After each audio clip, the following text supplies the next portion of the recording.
I'm Allison, and this is Dream Anyway, a podcast for those of us who feel the pull to create, even when the path isn't clear.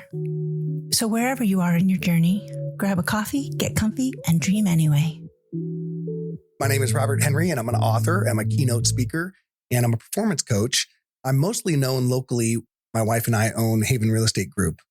Through their business, we help real estate agents build lives that they love. And that really is the crux, the topic of my book is really about how to build a life that you love. My book is Unleashing Your Own Potential. It's really about my journey from horrific childhood. I turned to a life of crime. I was being pursued by the FBI. I was a professional bank robber, and I was pursued by the FBI and ultimately captured in San Diego in 1998. So it's about, 27 years ago. So you were incarcerated? Yeah, 5 years in federal prison. So when I was arrested, I didn't know if I was facing 20 years, 80 years. I had no idea, but I made some very important decisions within that first week of being incarcerated that really changed the trajectory of my life. What was that decision? Maybe a bit late, but I decided when I was ultimately released into Gen Pop, when I took a look around and I looked at the inmates and I looked at my surroundings and I just went, this is not the life that I want. And I'd heard an alarming statistic. If you do over 5 years, the recidivism rate, the likelihood that you're going to be released and come back to prison is in the high 80s, 85%. I realized right then and there that if I wanted my life to look any different, I was going to have to do something drastically different. From that day forward, I was going to be honest with myself. I was going to be honest with everybody else. But furthermore, I was going to do everything within my ability to be a good man. I think I can understand this more than maybe most people because one of my brothers was so kind, the sweetest kid, but he was into drugs and he got involved with the mob and he ended up burning down a building and going to jail and he ended up dying of a drug overdose. And he stole from my mother and stole at gunpoint at a family. But I can reconcile that he was a nice person who did bad things. I didn't have a childhood or an upbringing where I had an abundance of good people around me. And then here I make this decision in jail. Obviously, I don't have an abundance of good people around me there, right? In total, I did 5 years in federal prison. I read over 700 books, and I had one of the greatest gifts ever given to me a few years outside of prison. It really was just a couple of years. A neighbor of mine who owned several successful businesses, one Christmas gave me an iPod. He knew me well enough. He recognized the look on my face, like, what am I going to do with this thing? And he kind of chuckled and he said, open it up. And if you go to the audiobook section, you'll find that every single personal development, leadership book, communication book ever written that is on Audible is downloaded to that.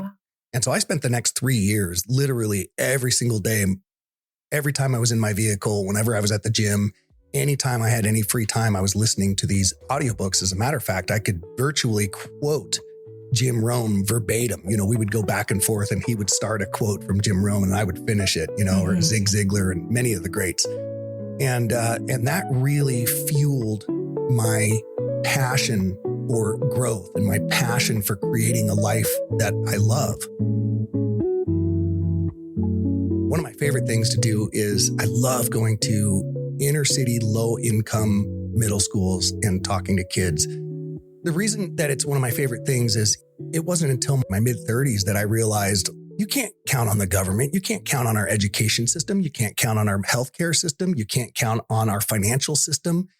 You have to learn those things. You have to master those things in order to put the building blocks together to build a life that you love. It's just so incumbent upon us as people to have at least an elementary, at least have some facility with different things that impact our life. Think about it. Our health, our finances, our children's education, our own education. For most Americans, 90% of Americans acquire 85% of their knowledge by the age of 22 and only add 15% throughout the rest of their life. We're just numb as a culture. And what it leads to is politicians taking control of our life, the pharmaceutical companies taking control of our health. It's not a good scenario. I do think the younger generation, though, is more into self-help than my age. I got there, but it took me till my mid-40s, and my 25 and 30-year-old are doing the work so much earlier, and I'm so happy about that. I have more hope for the younger generation. Absolutely. It's why I like talking to middle schoolers. Middle schoolers, low income, they've already realized they can't count on their parents. Some of them, if they have two parents, have alcoholic parents or abusive parents, and they're already starting to figure out if it's going to be, it's up to me. Either way, it's up to us. Yes. Whether you have parents that are helping you or not, learning personal responsibility for all of my choices, whether I was in a bad situation or not, that changed my life. I had lent this guy around 2010 all of my savings, like $10,000, which was my tax money that year. And of course, he never paid me back. And a year later, after waking up every single day, pissed off, the first thing I thought of, I went to see somebody talk about it. And she said, did he hold a gun to your head? He didn't hold a gun to your head. You gave him the money. Take responsibility for giving the money to somebody you knew what kind of person he was. And that helped me so much, because that made me realize, even if I felt like I could be a victim, it didn't serve me in any way. And to take responsibility for everything, all the way back and all the way forward, everything I'm going to do and everything I've ever done. That really changed my life. That's a powerful, powerful perspective. So I really started studying psychology, and I started studying how the brain makes decisions. Because, I robbed that first bank. And once I robbed that first bank, my brain was just filled with justifications. As a matter of fact, every single bank that I robbed, let's say that I hauled $25,000 out of the bank, right? And I go back to my hotel room or whatever, and I'm counting out the money. And the next day I'm looking in the paper, I'm listening to the news.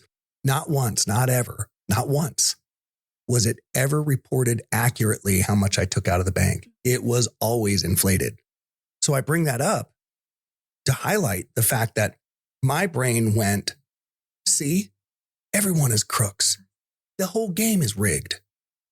On average, the average human makes about 30,000 decisions a day. But we're only conscious of about 10%, about 3,000 decisions. So, from the clothes that we wear to what lane we're in, to how fast we're going, to all of these countless decisions that we make throughout the day. So how do we know that the 90% of decisions that our brain is making is oriented towards what we most want to accomplish and achieve in life? We have thousands of times a day marketing messages, propaganda messages, media messages being thrown at us. And these people are absolute experts at swaying your opinion about creating wants and needs within you that you didn't even realize that you had. So whose life are you living? How is your decision-making being impacted? I see it every day in my real estate agents. Every single one of my agents that comes on board says they want to be an outstanding agent. Every single agent comes on board and says, I want to make north of $150,000 a year. That would make just a tremendous difference for my family. It would give me the ability to do this, that, or the other. Then when it comes to the day-to-day, Ambry and I are really fanatical about making sure that we have enough opportunities that come in. We'd spend about $100,000 a month in marketing and advertising. And so we ensure that we have enough opportunities coming in, people reaching out directly to our firm to ask to, help sell their home or help them find a home, that every single one of our agents, we have about 56 agents, could make about $350,000 plus. Only about 20% of them do. So everyone says that they want to, right? But then what happens? Well, you really get down to it. We often have these conflicting beliefs or mindsets within us. And some of us aren't even aware that we have it. In the pursuit of one interest or one need or one want in one area of life, often that creates conflict with another area of life. Understanding those competing and conflicting beliefs, dreams, hopes, desires within us, and learning to sort of orient them together instead of working against each other is where people find where they start actually creating a life that they love. And it's not rocket science. It's not difficult. There was an analogy that Jim Rohn used. I think it was Jim Rohn used, like capital day keeps the doctor away, right? He also said, what if it's a Snicker bar a day? So in other words, it's just as easy to do either or. And you don't necessarily, a Snicker bar a day for the first day, 3 days, week, month, not going to really make much of an impact. But over time, it's the same compounding results with doing activities that sort of condition your thinking, condition your outlook, condition your decision making. A big part of why the recidivism rate is so high is the sheer amount of pressures and stress and stimulus that we have in the quote unquote real world versus what it's like if you're spending a significant amount of time on the inside. You know, it took me about 1.5 years before I was effectively able to sort of divorce myself of the outside world. I don't have any control over that. I don't have any influence on that to the extent that my family kind of wrote me off. That was it. So this now, you know, at that point in my life, I had 3.5 years left in prison. This is my life now. So I really got down to a routine, right? I worked out every day. I worked in the factory every day. And I sort of have had this routine. I went to classes. I read every day. And what happens is I didn't have a mortgage or rent to worry about. Right. I didn't have to worry about food. You know, they served me 3 meals a day. As a matter of fact, there's a funny instance, sort of an aggressive but playful lieutenant one time walks by and we were making jokes about something. He walked by and he says, Henry, you want me to throw you in the hole? And I said, why? Lieutenant Appleby, let me understand what you're threatening me with. You're telling me you'll put me in a cell by myself and I don't have to smell feet and ass all around me. And you fools will bring me 3 meals a day and as many books as I want. And I can beat myself up day and night in total privacy. Is that what you're threatening me with? I mean, tell me exactly what I got to do to get that kind of treatment, you know? And he laughed and we laughed.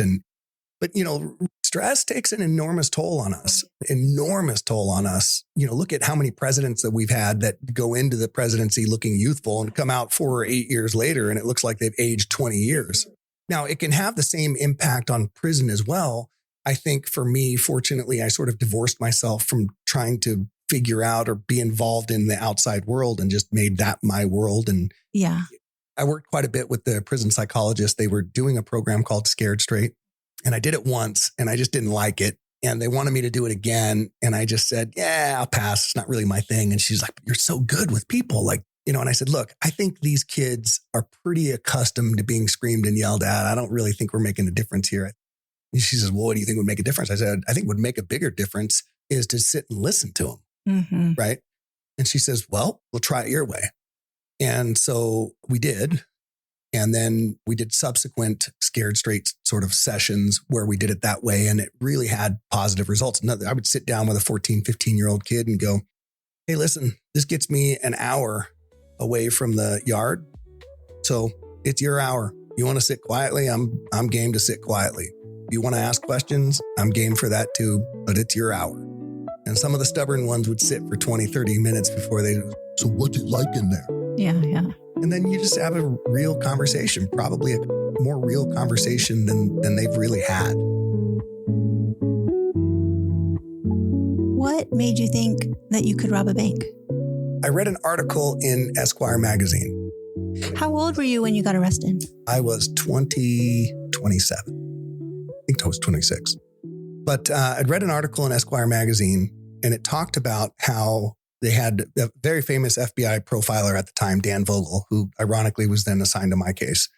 And he talked about in the interview in this magazine how difficult it was to catch these pair of bank robbers that were robbing banks all across the eastern seaboard. And he said that the primary reason it was so difficult is because they were so quick. They were in and out and so quickly that it was just nearly impossible to catch them. They basically had to wait for them to make a mistake. How'd you get caught? You got to remember this is 27 years ago. The FBI had a LoJack device. It's a chip about the size of your pinky fingernail that was embedded in a $20 bill. And so they literally just followed me back to the hotel room I was staying at in San Diego and surrounded it and captured me. The name of the podcast is Dream Anyway, because I feel like, especially with an incurable cancer, and my mother passed away when she was 46. So I've been living like life is short anyway, because life is short. Mm-hmm. I'm sure you had trouble when you first got out. No, you weren't welcomed 100% back into society, or, you said you were having even conflict with your family. So what can you say to somebody who's, I can't follow my dreams? That's really why I wanted you to be on here. If you can do it, you've been incarcerated for 5 years, and I think you're probably living your dream life. And so what can you offer somebody who's struggling? Well, for me, I had to get out of my own way. I lived with a lot of shame, right? I did what I did. And, when I first got out, matter of fact, I was in a halfway house and I was scared to tell people. And what I found is the more I operated from that fear, the more walls I created around me. Yeah. There was this group of people that I played volleyball with every Saturday. My whole objective was to get away from inmates and, sort of integrate back into the real world, which had some challenges. And so I found this group and I'd play volleyball every weekend. And someone finally asked me, so where do you live? And I said, well, and I decided in that moment, I made the decision to be a good man, also to be honest with myself and everybody else. And so I said, well, actually, I live on, Logan Heights, and I explained to them where I live, which is literally the border of the Bloods and the Crips. I mean, it's Logan Heights in San Diego is a very, very dangerous place to be. And they said, what in the world are you doing there? And I said, well, I live in a halfway house. Halfway house? I said, yeah, I just got out of prison. We were at a little yogurt shop after playing volleyball and everyone's eyes just lit up. In that moment, I decided just tell the truth. They thought I was pulling their leg. And I finally pulled out my wallet and showed them my Department of Justice inmate card, Bureau of Prisons. And they looked and they looked and they looked. And it was like, tell me more, tell me more, tell me more. One of the reasons that I wrote the book is because I, in a 20-minute, hour, even 2-hour session, I just can't possibly answer everybody's questions about how do you go from there to here, right? They said, we would have never suspected that. One of the reasons that I put it out there is, we have these real estate companies, and my background is not something that before writing the book that I necessarily advertised or talked openly about. But if people asked me, I would tell them. And what was happening is rumors got out, and a lot of my competitors were telling agents, oh, you don't want to work for him. He's a criminal, right? He's a criminal.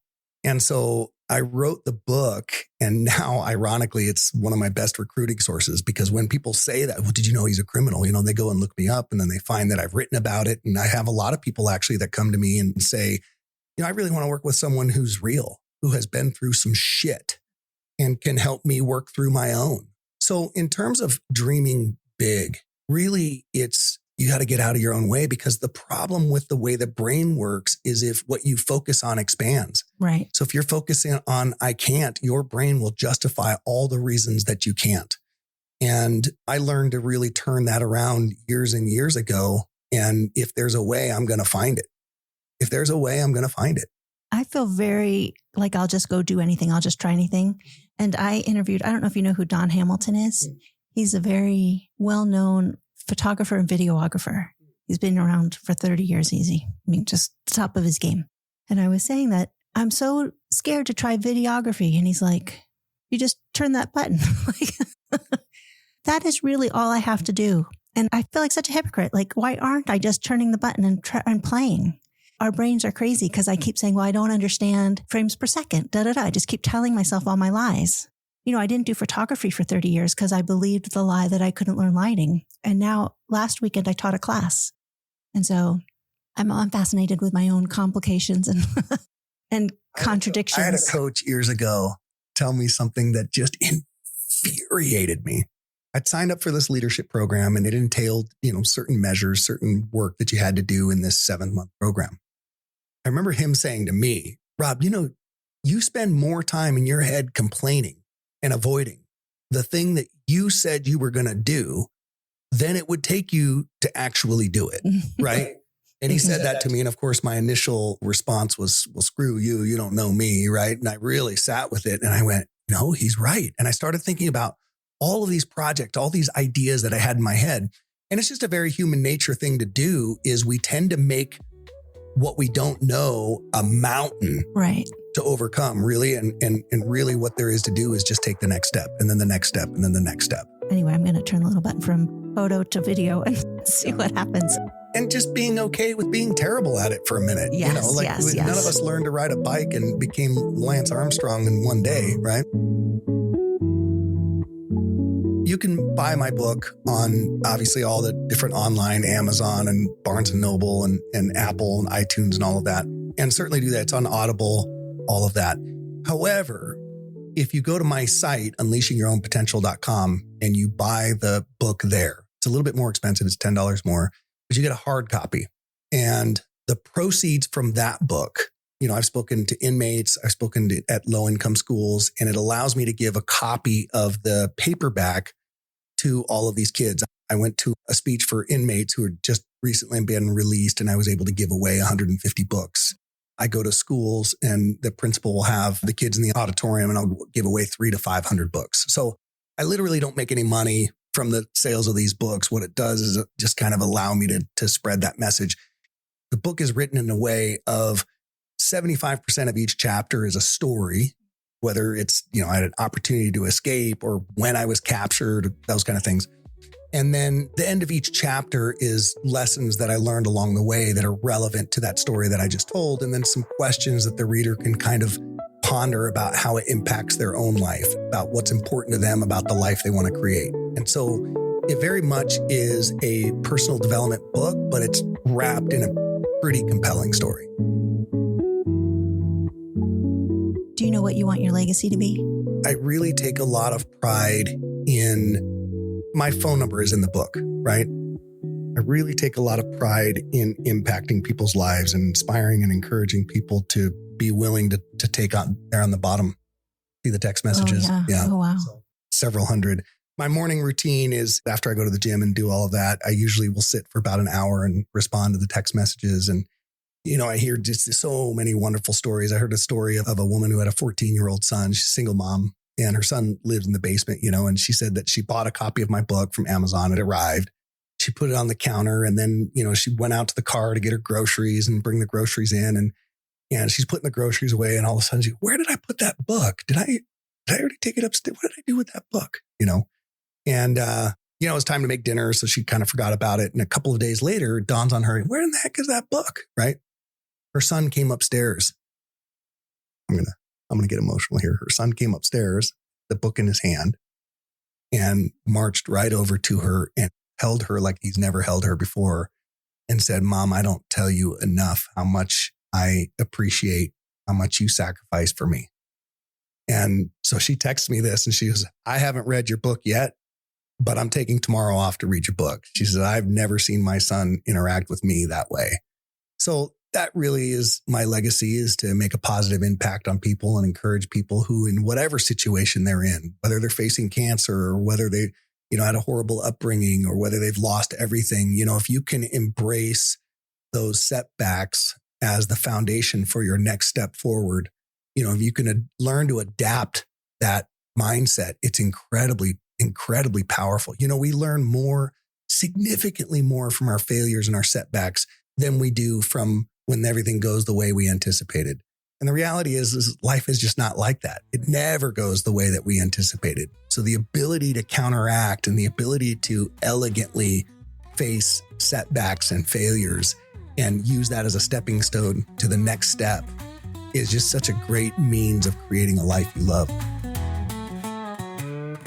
Thanks for listening. New episodes drop every Thursday.